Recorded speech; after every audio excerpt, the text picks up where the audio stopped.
Bismillah ar-Rahman ar-Rahim. Assalamu alaikum wa rahmatullahi wa barakatuh. Is marriage in the West a dead end? What do I mean by that? Well, some people have lost hope. They keep seeing the same type of people. They're not interested in dawah, they're not interested in the Quran, they're not interested in family and gender roles. They just care about dunya, showing off, social media, just mixing, doing all kinds of things. And some people, they've had enough. They're like, you know what? It's just too much. Let me focus on doing my education, master's, PhD, brothers and sisters, delaying marriage, reaching 30, 35, and not married yet. So is it a dead end? Well, no. In this video, inshallah, I'm going to explain to you how it's not a dead end, that even in this environment of fitna, we can still find and have a good system of navigating through all the fluff and being able to choose a pious spouse. Bi'idhnillah ta'ala. Now, for those who don't know, I'm Gabriel Romaani. I have about over 2 decades of experience when it comes to counseling and specifically marriage counseling. So I've seen in my experience so much of this. And to be honest, I know that a lot of people lose hope, but I'm here to tell you that you shouldn't. You should not lose hope. Now, in a time of fitna, when there's so many different ideologies, feminism, red pill, people are confused, it's very important to have an actual system of how to vet. Imagine like having a flashlight in a dark night. It will help you to know where to walk and to reach your destination. Now, your destination as a brother and sister is to find a pious spouse. Why? Because you want to do it for the sake of Allah.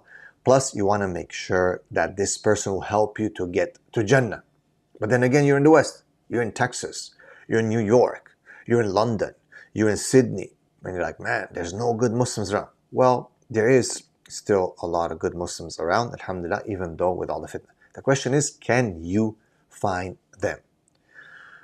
Well, I'm here to tell you that I've developed this marriage vetting blueprint that has a system that will actually act as a torchlight for you in this darkness. You will be able to know how to pick amongst the people who are there, pious, not pious, but to actually sort them out and know who is good for you and who has that attachment to the deen that you are looking for, those values and those morals. So click in the description of this video to get my marriage vetting blueprint. Now, what can you find in this marriage vetting blueprint? Well, you find some red flags, which are very, very important. I'm just going to give you, just kind of scratch the tip of the ice here and just explain to you what you'll get in this blueprint. So, red flags. Well, what's a red flag? Well, someone who's very materialistic, always thinking about money. They're already asking you about mahar from the first meeting. They're already asking about provision and what you're going to be able, what kind of apartment, what kind of car. It's like their focus is on that. Now, while these things are important, but if someone does it on the first time, they're so fixated on it, that is a red flag. Well, what about someone who is hiding their character? You know, you've done your research, and now you want to hear it from them. You've talked about them to people in the community, which is not riba. But now they're trying to, just kind of be fussy, just hide around and not be honest. So that's a red flag. What's another red flag? Well, inconsistencies in their behavior, their morality, their anger, their respect towards the parents. All these are red flags.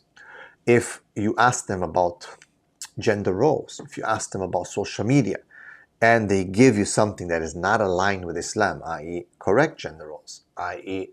having haya and taqwa, and not wanting to be on social media, they give you an answer something like, well, I can just do whatever I want, like it's not a big deal, it's a free world, like you shouldn't be manipulating or controlling me, right? They start talking like that, then basically you know that these people are not right and they have a huge major red flag.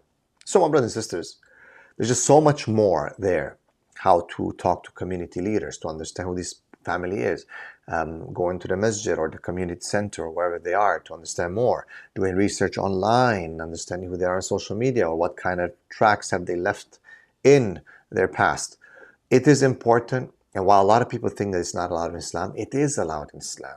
The Prophet ﷺ told us when it comes to business, marriage, these are things where now backbiting is not really the same as you would do it to someone else who's not, engaged with you in that kind of behavior, that kind of transaction.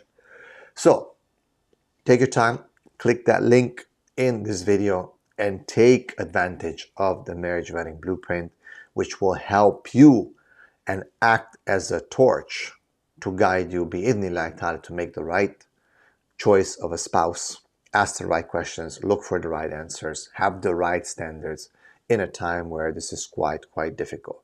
Barakallahu fikum. Assalamu alaikum wa rahmatullahi wa barakatuh.